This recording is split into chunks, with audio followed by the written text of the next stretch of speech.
Everyone, it's Froggy, and I'm back again with some more C14 dating, so let's go ahead and start. The rest of the day was pretty uneventful. It was mostly a long wait for my photograph to be approved by Sherry, and then I got hit by jet lag.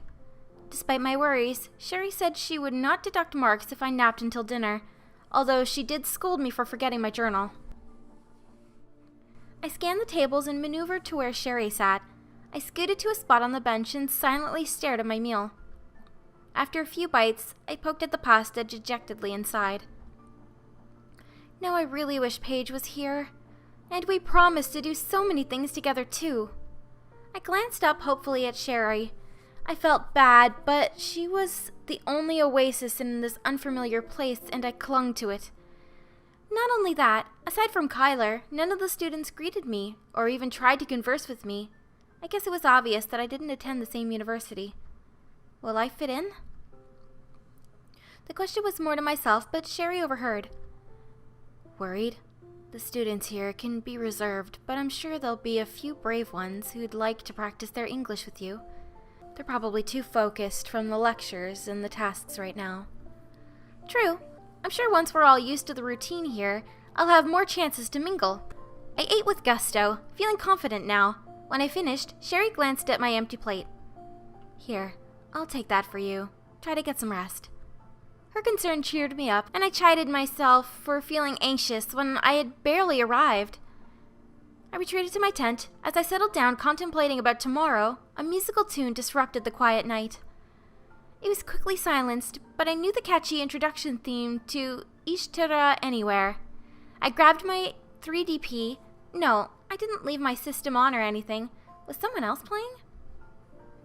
I might as well play some Ishtara, I don't know. A little grinding will do me some good. I booted up the game, and the first notes of the theme song blared loudly. I'd forgotten that my earbuds weren't hooked up to the handheld. I slid the volume down, hoping it didn't startle anyone. The low spirits I felt earlier today melted away to the warm colors of the game.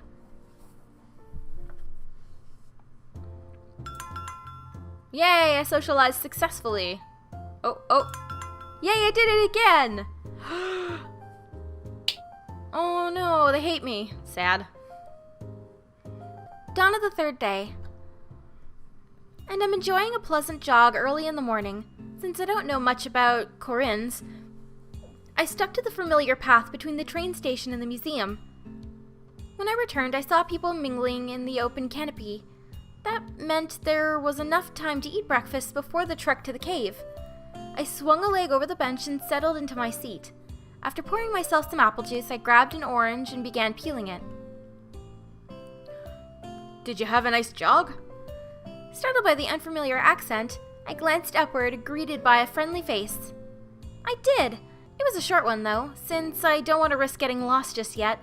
I don't know the area well enough. The roads can be pretty windy, too. You think you're heading east and somehow end up going north. Oh yeah, I noticed the streets aren't all clearly marked. The names are mostly on buildings. Speaking of names, I'm Melissa. Pleased to meet you. I extended an arm and he accepted my handshake. Deandre, enchanté. Wait, you're from around here? C'est ça. It's just... your accent sounds different in English. The people here haven't been the friendliest. Let's not say this one. This one sounds kind of mean. So let's talk about his accent, maybe. Your accent isn't French when you speak in English. Did you learn it from somewhere? I studied abroad in New Zealand for a few years and picked up their manner of speech. That makes sense. Well, it sounds lovely. It's a charming accent. Seriously? Sweet ass. I was concerned. I'd be hard to understand considering it's not my first language. Glad that's not the case. I'm grateful that you took the chance. For a while, it seemed no one wanted to talk to me. I worried if I was somehow unapproachable. Not at all. Many people here are shy in the beginning, but they warm up quickly.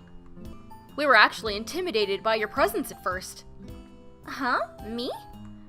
We all thought you were some high school prodigy archaeologist, since you had obviously flown in from another country. Eh? Me a prodigy? Oh, no. I'm just a regular university student working on an anthropology major. And I don't look like a high schooler. First year? No, second year. Well, I guess technically third. You? Fourth. I've sort of fallen behind on electives, so a summer one seemed the easiest. We noticed a few students getting up and bringing their dishes to the outdoor wash area. Deandre reached into his back pocket and pulled out a phone. He glanced at the display. Speaking of which, if we'd like to pass, we should start heading out soon. Cave or lab? Right now, I'm on dishwasher duty, but I'll be working at the lab afterwards. They're still getting around to approving people's photographs, including mine. Again, thanks for talking to me. I appreciate it. It's no problem. I know what it's like to be in a new country and away from your folks. Once we finished breakfast, we stood up at the same time. We momentarily gazed at each other in surprise. He was much taller than I had expected, nearly Kyler's height. Now that I think about it, most, if not all of the students here were easily a few inches taller than me or more. Deandre hammered a fist into his flat palm excitedly. Oh, that was the other reason why we thought you were a high school student.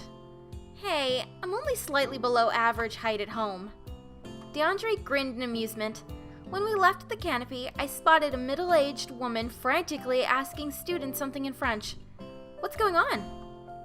Helena, the receptionist here, is looking for volunteers, but it hasn't been easy. I offered to cook all week, but it's not a one-person job. I have a partner for today, but any past that... Sherry did encourage me to participate. More like, I would be marked on my helpfulness outside of archaeology too. Good luck with that. Volunteer for tomorrow. No, we gotta volunteer. We gotta get into this. I can volunteer for tomorrow. Would you really? Sweet ass, Mel. He said it again. Now I'm curious. Sweet as? Sweet as what? Oh, it's Kiwi slang for awesome, fine, or cool. Anything positive. Ah, I see. Then, could you let Helena know that I'll sign up for tomorrow? Sure can do. Thanks.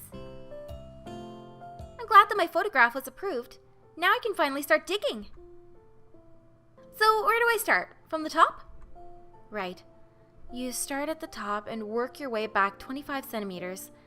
Then you proceed downward until you finish the layer. Some people prefer digging back a few centimeters, then work their way down. Either way, as long as you're making progress. For now, we have to remove the couche de merde. Using her trowel, she etched a line near the top of the square. The dirt at the very top was hard and compact, with footprints all over it. All this is out of context now. People have trampled on it, and it's been exposed to the air for so long that it's better just to remove it all. Couche de merde? Wait, it sounds familiar to merda, therefore... Exactly. It's the layer of crap, to phrase it mildly. Just dig back 25 centimeters and a few down. When it comes to this layer, it'll make working here much easier. You still need a document for this, but you don't have to worry about the details. At least this will give me a chance to sharpen my excavating skills. I discreetly glanced at Kyler's direction. He must have been super diligent since he had already stripped his layer away. Hesitantly, I took the bigger trowel and started scraping, amazed by the resistance. I had to apply more force to make a dent. Let me give you some tips. Now, before we dig, we should first remove the top layer. It's been treaded on, and its soil is now mixed and disturbed. You can see how dark and compacted it is compared to the lighter, pristine sediment beneath it. Not only that, it's hard to dig through and all clumpy. Already testing it out? Someone's eager. Remember, you only need to remove a few centimeters worth. Try it out. Note, the top row has 5 beside it. It means 5 cells must be chiseled back out. Oh, chiseled, blacked out in an uninterrupted sequence. Since this is a 5x5 grid, you can clear the full row. Note the top row has a 5. Oh no, okay, I already did that, so I click on it. Okay. Just like this? Perfect, a clean line. Make sure you don't remove too much, or you might be digging into the sediments you'll be recording. Is there a way to prevent that? I mean, I can easily distinguish these 2 layers, but I'm sure it won't always be this obvious. You can use the tip of the trowel to etch into the sediment. It helps to prepare the stratigraphy, so you don't have to constantly check to make sure that you haven't dug into the new layer. I'll try it here as a practice run. The etch tool on the left is a useful option. It marks the cells that do not need to be chiseled with an X. Try etching the 3rd row. Okay.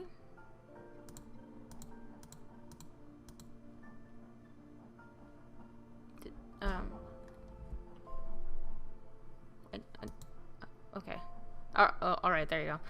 It looks like the top layer ends here. I agree. Now you know how much left you need to clear away. Here I go! Now finish chiseling into the 2nd row. That's perfect. The couche de merde has now been stripped away, revealing the pristine sediments underneath. Note how the top columns are all marked with a 2. This means that each column had 2 cells that needed to be filled in. Oh, okay. Since you filled out both rows marked with 5, all of the requirements have been completed. If you click check, it'll tell you if you've correctly chiseled the cells. In the future, you can also click skip to pass the puzzles that you can't solve. Click check to move on. Couche de merde. You have unlocked a new journal entry. Cool. It looks like I've completed everything. Now I feel like a real archaeologist. That's wonderful. I'll be helping the other students out, but if you're stuck, don't hesitate to ask for my assistance. If you're unsure of a row or column in the future, click the number on the side or top. The corresponding row or column will be correctly filled out for you. You can use these hints several times per puzzle. The game will keep track of how many hints you still have left. Careful though, if your stress levels are too high, you won't get as many hints. Okay. Does that make sense so far? I think so. Here, I'll show you a little more. Now that the couche de merde is gone, I can finally start digging, right? And we're going to start digging in the next episode. So I'm going to go ahead and end this episode here for today. Hope you guys enjoyed it. If you want to see more videos from me, then don't forget to like, comment, and subscribe. Thanks for watching.